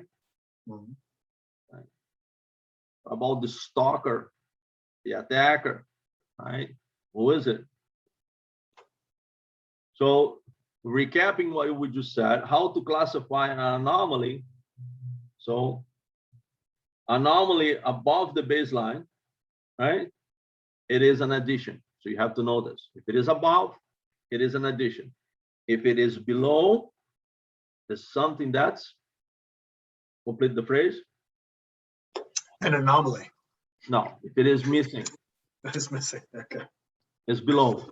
You gotta take this seriously, right? No, I am. I'm Right. taking it seriously. Right? You're gonna take this to heart. Otherwise, next time you're not gonna know. Right? You're gonna put you in the spot. So it's if it is above, what is it? It's adding, Right? If it is below, then it is missing. exactly. Right? And when you learn that, you're gonna spot it right away. You're gonna be like that fucking doctor in Fallujah. Let's cut the leg, right? Let's cut the arm, and this guy will be saved. So you can do a heuristic decision right there and there. Hey, this is above, this is below, this doesn't belong here. Let's take a look closely. Oh, it's nothing, right? It's nothing. It's just a husband. It's just a husband waiting for the wife. That's why he's looking left and right, and he's uncomfortable because maybe she's never gonna show up. Thank God. Questions? So baseline is adding, anomaly is subtracting. No. No? Baseline, it's normal. Baseline is normal. Okay. If he's standing above, is something that's adding. Okay. If it's something that's below the baseline, it's missing. Okay. Right? That's all. Just picture a line, and with graphics going like this. Spike is going up, something is adding. If it's going below, it's like a heart rate thing, it's adding. Okay. For example, a bag on the airport underneath the seat, right? With the noise going like this, tick tock, tick tock, tick tock, tick tock, motherfucker. This doesn't belong here. And before you know, he's stuck on observation. This belongs to someone. This belongs to someone. Boom. Oh, Sean was a nice guy, but he didn't pay attention to the class. Because here's the problem. Humans, they have a problem, right? All of us. We try to make sense out of shit. Maybe someone went to the bathroom and they forget the bag here. No, I have a cynical mind, so I always go to terrorist left something under that. Clearly, that is a pressure cooker bomb. I'm about to die. Hey, don't you want to be wrong and be alive? I do. I have a vested interest in being wrong. So if you are with me, you think somebody left there, I'm gonna say, here, Sean, hold that because I'm hauling ass. Right? I'm fucking beating both on that sprint towards the exit. Huh? You hold this one, I'm going, right? Yeah. So to recap this, what is present here that does not belong? People, object, events, mood. That's about. Below, what is missing here that should not be here as part of the routine, which is people, object, events, mood. When you talk about mood, you're talking about the whole people that belong there. Like Right? the vibe, right? Right? If it is a group of clowns, they should be Joking around, happy. fucking around, Right? yeah. All right, hold the balloons. Hey, come here, kid. Follow me to the sewer. Pennywise.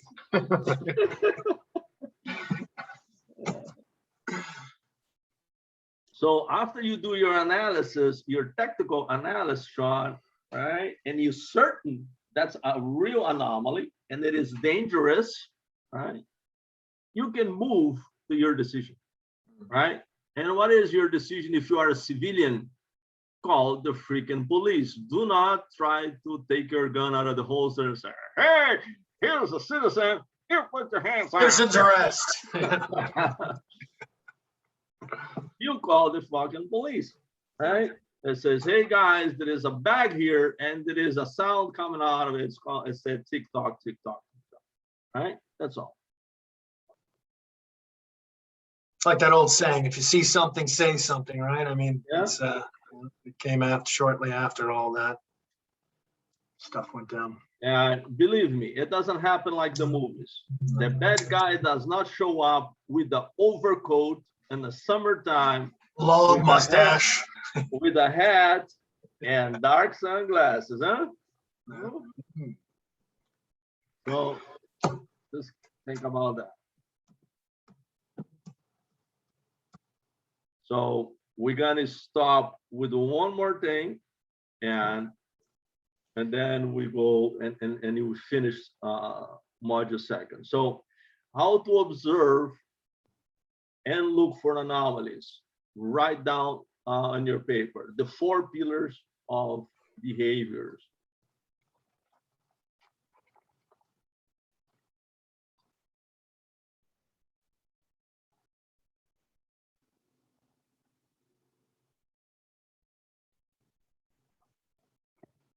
And right below, I want you to put how to access individuals.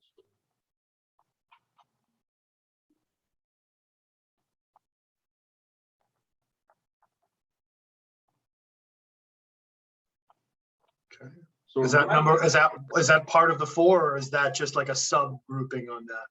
now, how to access individuals is the subject. Okay. It should be first, and I forgot to tell you. So that should be first. How to access individuals, the title, and right below the 4 clusters of behaviors. You can call it a cluster or group, right? Okay. So right below each other, right, with at least 2 lines of space, I want you to put D. You skip 3 lines, put S. Did you say V or B? D is a dominant.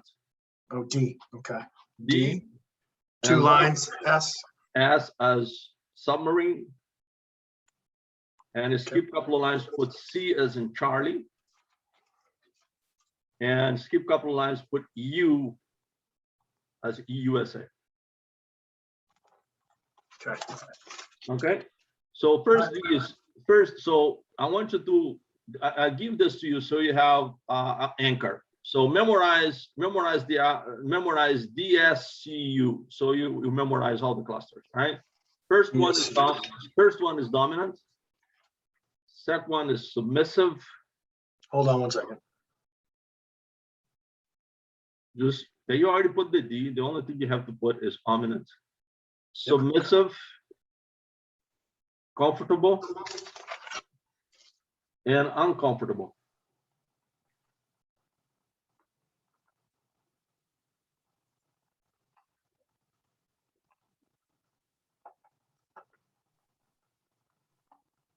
Okay. So between parentheses, write this. Everyone falls into these categories because it's not controlled by you. Or these clusters. Everyone falls into these categories or clusters.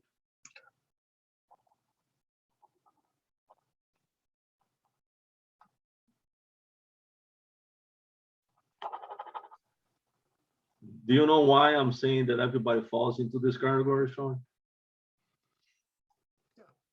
Pretty basic human condition, right? I mean, like we're either dominant, submissive, comfortable, or uncomfortable, right? Because you can't fake it, right? When you see people, well, I can read somebody else's faces, body language right away. How can you, right? Can you? But what about the stuff? What about if you are 500 meters away from them? Can you tell if they're comfortable by just looking at their faces? Because you can't see the face, right? But the dominant cluster is so powerful, and everybody falls into that category, Sean, because it's involuntary. You just can't help it. You just can't help it because you do it without knowing. You're gonna see it because I'm pointing to you. Because otherwise, you're gonna see it. You can observe, but you're not gonna see it. Now you know. You're gonna see people doing this. You're gonna see people doing this, right? If you have this here, ability, you're gonna see people doing like this. Males doing this. Specifying behaviors. Or they are thinking about something, right? Cognitive thing. right? They're doing this because they're thinking about things. Same thing with cigarettes, right? So the manipulation, right? People are uncomfortable, right? If you see people doing this, pacifying behavior, something is bothering them. It would be something bad. It would be something mundane, right? And you see, watch for the legs, right? The legs tell you a lot, and far away from it. Look underneath tables. The legs are crossed. Are they pointing? The feet are pointed to any direction? Are they tapping the floor with their leg? If they do, they are uncomfortable about something. You don't know it, but they are, right? What about the hands, right? Tapping the pen, right? Arms crossed.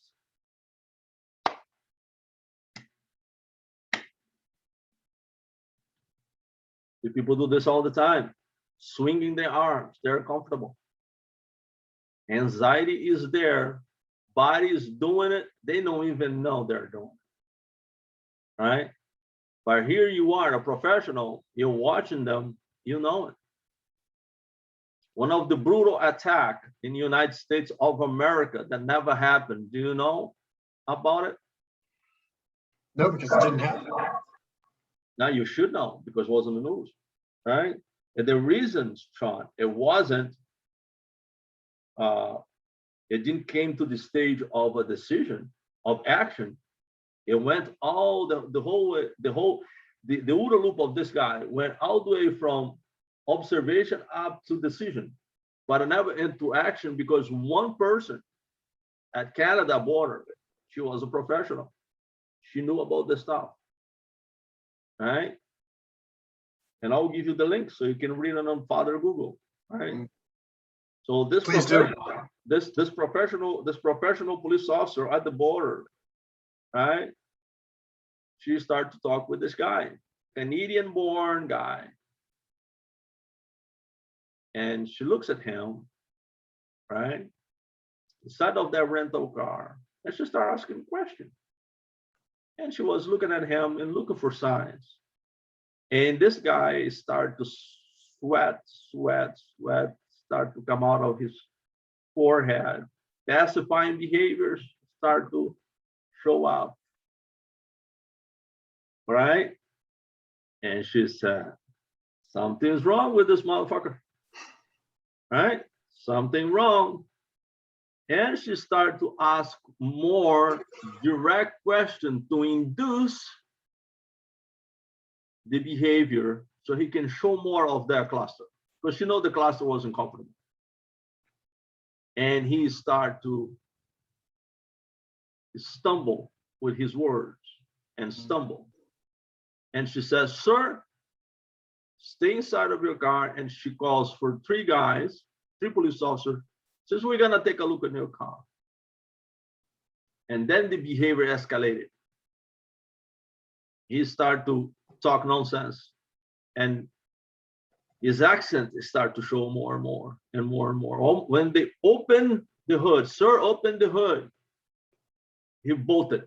He started running, right? He started running. So eventually they caught him. So he was a terrorist, right? I'm not gonna say the country he's from, but he was a well-known terrorist on the FBI list, most wanted. And he was going to do a couple of the dry runs at the ALX, right? And then put a 35-pound bomb on that airport and kill thousands and thousands and thousands of Americans on that attack. But never happened, right? Why? Because a cop caught on to his mannerism. She was looking and she knew how to look. Right. Right? So when people take this lightly, right? When people think that OODA loop is just, oh, I know what a loop is. It's to observe, it's to orient and to make a decision and act, right? Yeah. Do you know how to look? So she knew about the threat indicators. And she right away, she went to a hasty decision, heuristic. It says, oh, this guy is anomaly. Let's take a look at anomaly, right? Let's take a look if it is correct. And that was the action of looking at on the trunk. But here's the thing though, somebody else already looked at his trunk on the previous stop. Nobody found anything. How come, Sean? Just doing a dry run, or he was acting accordingly, or they weren't paying. No, they weren't paying attention. Nobody saw the behavior. He displayed the same behavior. Oh, did it? Later on, he said, "How come you caught me?" Right? She was the only one with that knowledge. Right? With because the baseline of understanding what the she know how to see it. It's not only observing. I've been telling you this since day one. Everybody can observe shit. She saw it. But you have to have that baseline of experience and knowing what you're looking for. She explained it. The way she explained it, it's a nice lady, by the way. The way she explained it, you can see she knows the shit. She knew it right away. She says, I knew it right away something was wrong because of his behavior. And people says, what behavior? And she goes, 1, 2, 3, 4, did this, did that, missing this, missing that, right? Because she saw something that should not be there. The baseline, and it says, hey, officer, how you doing? What's your purpose of visit in the United States? Oh, just having fun. I gotta go to New York. I'm gonna have some fun. Nice, right? That was the baseline that she used to. But when someone is like this, Sean, right? It's not normal behavior. She knew it. How long are we gonna be here? What's the problem? Yeah. Right? Now, what's the problem? Yeah. Oh, there is nothing on my trunk. Why are you gonna look at my trunk? I don't need to look at my trunk. Right? So that's the difference. That's when you know, right, that people react and they just can't help it. And this is a well-trained, seasoned terrorist. Right? He was experienced, trained in a terrorist camp. He knew, I mean, they found 35 pounds of the ingredients in there, right, to make the bomb. And thanks to that lady, right, thanks to her, right, potential thousands of Americans, it's alive today. They don't even know it. They don't even know it because he had the date, everything was set to do it. The plan was laid out.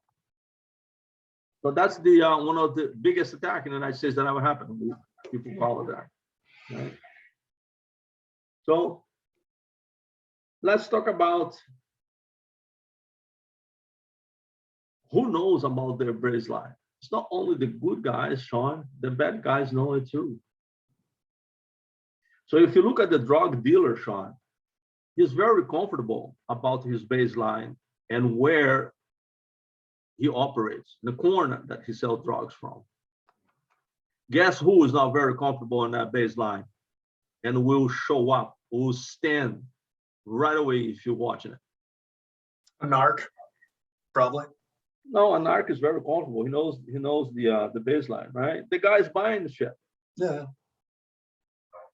He's stupid, right? He'll show up in the clothing, right? Displaying clothing doesn't belong there, with a car that doesn't belong there, and displaying behaviors doesn't belong to that baseline, right?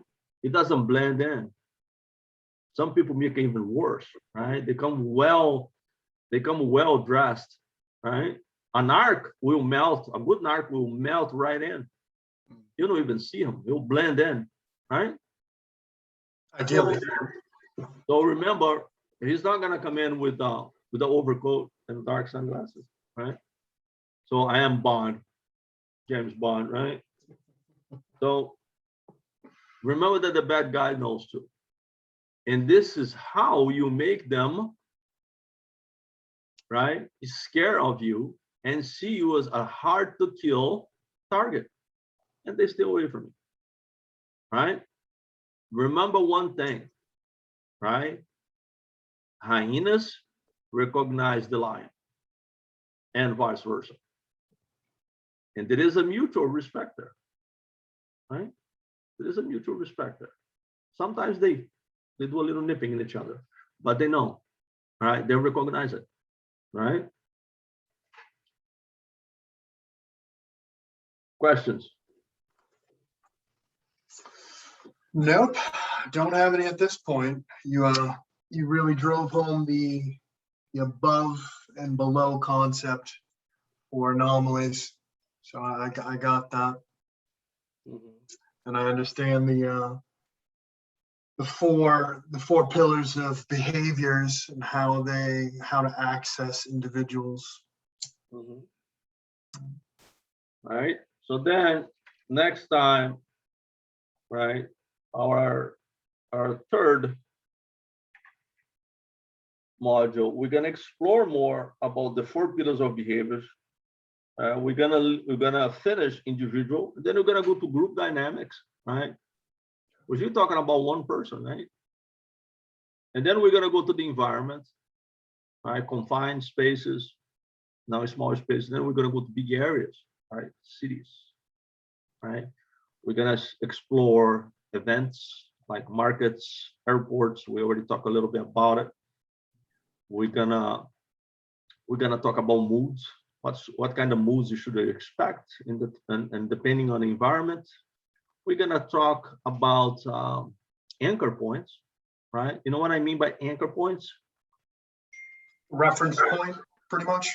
Like Having a file on anchor points.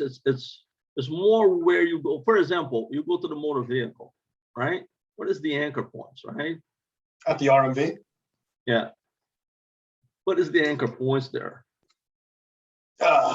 Frustration. Yeah, you're going to be waiting in line forever. No, that's the environment. Talking about anchor points. Anchor points is the counter people, right?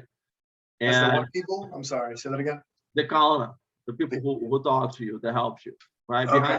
Behind the counter people. That's the anchor point there, where they work, their place of work. Nobody can go there. It's restricted, right? Okay.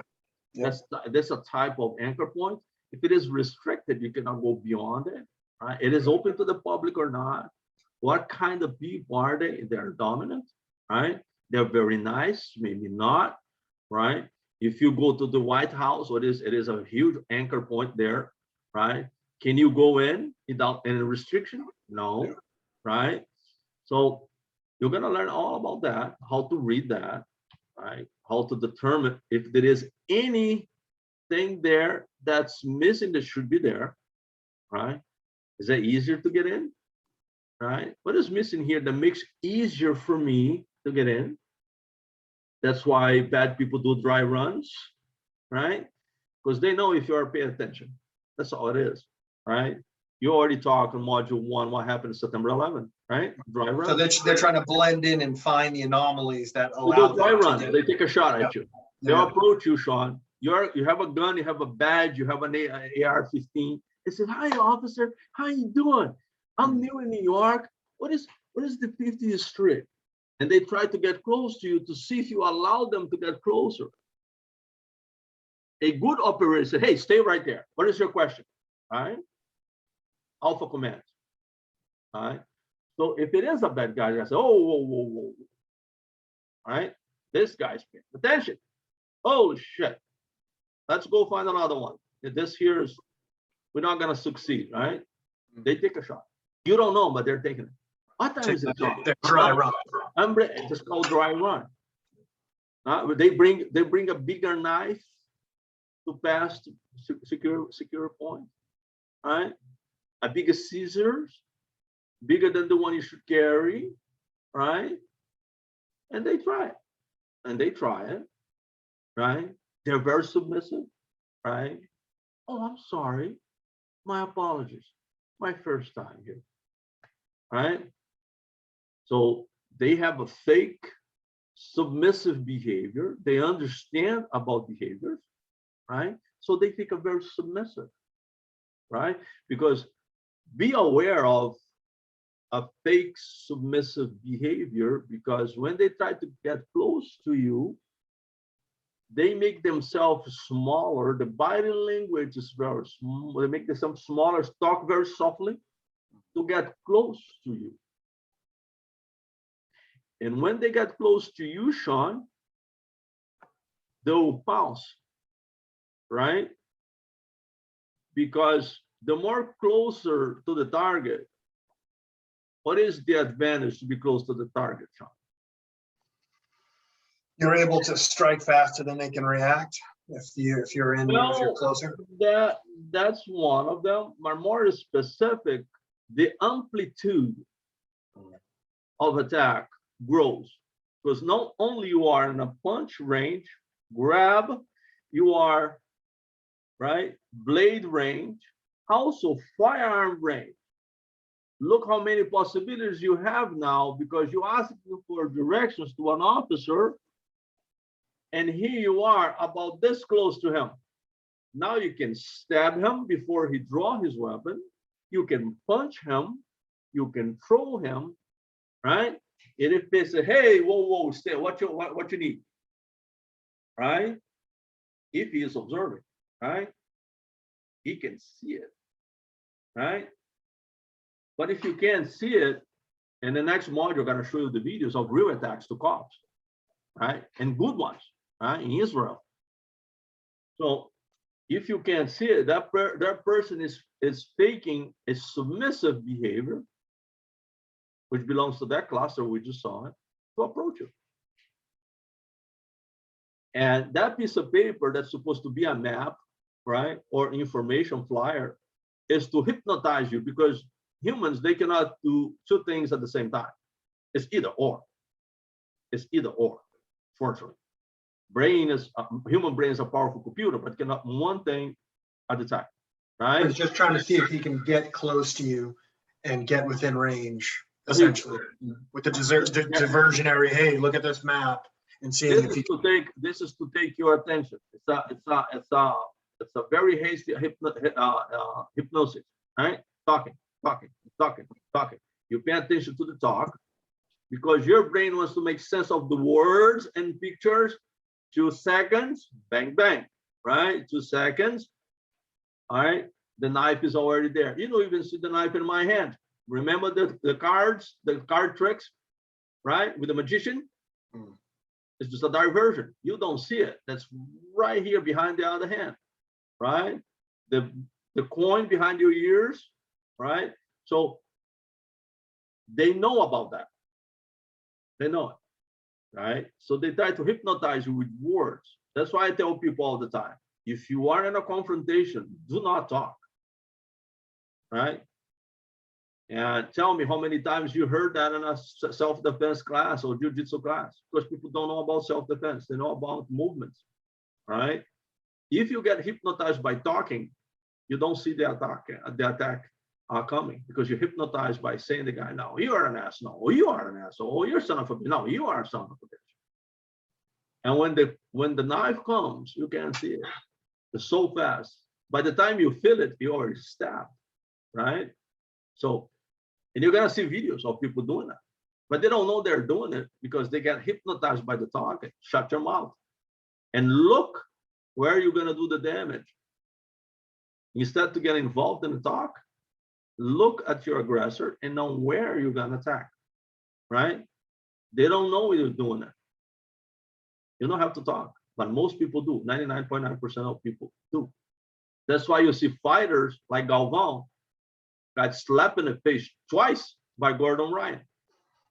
And here you are, a multiple-time world champion, ADCC world champion, got slapped twice. Not once, twice.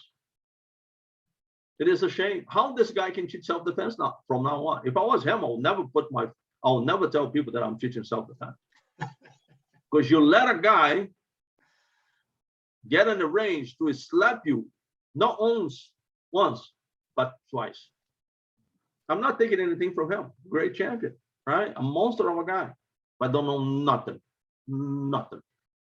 about real aggression. Real aggression. That should be a case study to anyone who puff their chest, says, "I'm a black belt in jiu-jitsu, I'm a black belt in karate, I'm black." I don't care who you are. Are you training for a real thing? Watch that video again with another eye shot. He got caught twice with a simple body movement, which is a circular motion. Bang, bang, right? How easy is to deflect that? But when you don't train for that, you get caught. Old champion, black belt, right? Owner of multiple titles and got caught on that shit, right? Because if you just once and then he says, well, he got me by surprise. It is wrong, okay? But second time, right? Don't know nothing about ranges, right? Got too close, right? The other guy knew what's going on. So this is to show you that nobody, right? If you don't know, you just don't know. You can't see it coming. It's just incredible subject to study. That's all it is. Okay, my friend. All right. All right. And that's it for today. Okay. So you don't sleep on the other side. And I know it's a lot of information to digest. It is, but it's certainly worth it, and it's applicable. You know, I mean, especially next time I really want to delve into